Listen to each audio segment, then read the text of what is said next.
আপনারা জানেন দেশে যে বিদ্যমান আইন শৃঙ্খলা পরিস্থিতি সম্বন্ধে আমরা পূর্ণ সজাগ এবং সচেতন।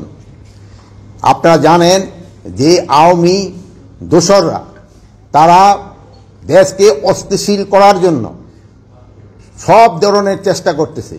যেহেতু তারা প্রচুর টাকা দেশ থেকে স্থানান্তর করেছে, ওই টাকা তারা এখন ব্যবহার করতেছে। এই টাকা ব্যবহার করে দেশকে একটা অস্থিতিশীল পরিস্থিতি করার চেষ্টা করতেছে। আমরা এইটা কোনো অবস্থায় করতে দিব না। আমরা যেভাবে হোক এটা প্রতিহত করব। দিনে রাত্রে যেখানে আমাদের বাহিনীর প্রয়োজন হবে তারা সেখানে যাবে এবং এটাকে প্রতিহত করবে। আপনারা জানেন, আমি আপনাদের সামনে দায়িত্বহীনভাবে বলতে চাচ্ছি, আমি এই আওয়ামী যারা এই কাজগুলি করতেছে তাদের আমি ঘুম হারাম করে দিব এবং তারা কোথাও কোনো স্থান পাবে না। দিনে রাতে যে জায়গায় হোক না কেন তাদের কোথাও কোনো স্থান হবে না। আর একটা আমি আপনাদের কাছে দায়িত্বহীনভাবে বলতেছি যে আমার বাহিনীকে আমি ইনস্ট্রাকশন দিয়েছি, তারা তাদের টহল কার্যক্রম আরও বৃদ্ধি করবে। আগামীকাল থেকে যেন কোথাও কোনো কিছু না ঘটে এই জন্য তারা ব্যবস্থা নেবে। এবং এই আমি বাহিনীর সবাইকে আমি এই ইনস্ট্রাকশন দিয়েছি এবং তারা এইটা ভালোভাবে কার্যকর করবে। এবং তারা যদি ভালোভাবে কার্যকর করতে না পারে তবে তাদের বিরুদ্ধে আমি একটা অ্যাকশন নিব। তো আপনারা দেশবাসীকে আশ্বস্ত করবেন, আইন শৃঙ্খলা পরিস্থিতি দিনে দিনে আরও উন্নতি হবে এবং এটা অবনতি হওয়ার কোনো সম্ভাবনা নাই। এবং দেশকে যারা অস্থিতিশীল করার চেষ্টা করতেছে তাদের কোনো অবস্থায় আমরা ছাড় দিব না। এই আওয়ামী দোসরদের আমরা কোনো অবস্থায় ছাড় দিব না। তাদের কাছে প্রচুর টাকা আছে, এই টাকা তারা বিভিন্ন জনের মধ্যে বিভিন্নভাবে ছড়াচ্ছে এবং দেশে একটা অস্থিতিশীল পরিস্থিতি চেষ্টা করতেছে, কিন্তু তারা কোনো অবস্থায় সাকসেস হবে না। এবং আমরা যেভাবে হোক আইন শৃঙ্খলা পরিস্থিতি দিনে দিনে উন্নতি করতে থাকবো। এবং এই যে ডেভিল হান্টের মাধ্যমে আমাদের কার্যক্রম অব্যাহত থাকবে এবং এই সন্ত্রাসীরা কোথাও কোনো জায়গায় ঘুমাতে যেন না পারে বা বসতে যেন না পারে, দাঁড়াতে যেন না পারে, এই ব্যবস্থা আমরা করব। এইতে ওই দোসররাই বেশি জড়িত। এইটা এলাকাটা হলো বনশ্রী এলাকা, যে এই ঘটনাটা ঘটছে এটা আমার নজরে আছে। এখানে ওই জায়গায় যে আমার আইন শৃঙ্খলা বাহিনীর যারা লোক আছে, আমি তাদেরও যদি কোনো গাফিলতি থাকে আমি তাদেরও আইনের আওতায় আনবো।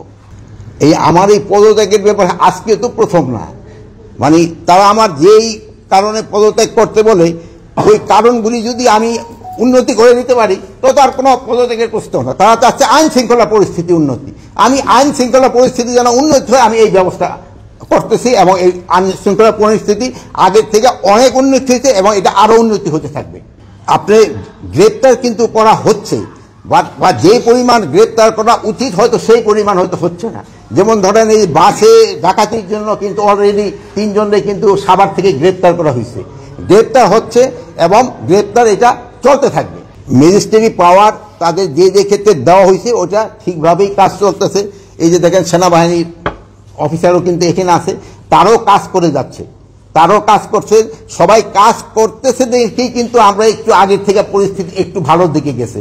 এটা আরও ভালোর দিকে যেন যায় আমরা চেষ্টা করব এবং আমি এই ব্যাপারে আপনাদেরও একটু সহযোগিতা চাই। আপনারা কিন্তু সব ব্যাপারে আমাদের সহযোগিতা করে যাচ্ছেন, ভবিষ্যতে আপনারা আমাদের সহযোগিতা করতে যাবেন। যেমন আপনি এই বিদেশি প্রচার মাধ্যমে আমাদের সম্বন্ধে অনেক কিছু আজে বাজে লিখত, আপনারা কিন্তু এটা প্রতিবাদ করে এবং সঠিক সংবাদ দিয়ে কিন্তু আপনারা দেশকে বাঁচিয়েছেন এবং আমাদের উপকার করছেন।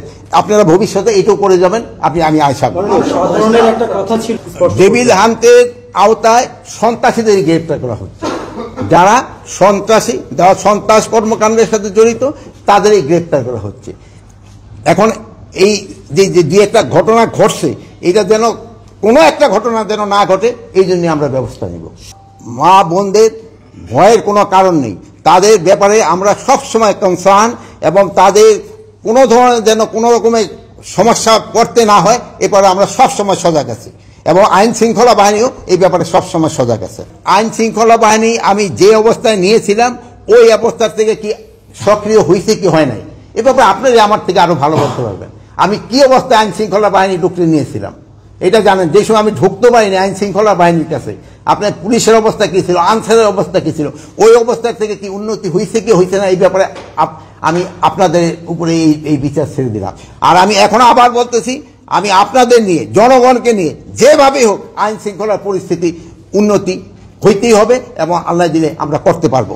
চোর সন্ত্রাসী এদের জন্য সবসময় এই ডেভিল হান্ট থাক বা যাই থাক না কেন, তাদের জন্য কঠোর ব্যবস্থা সবসময় নেওয়া হবে।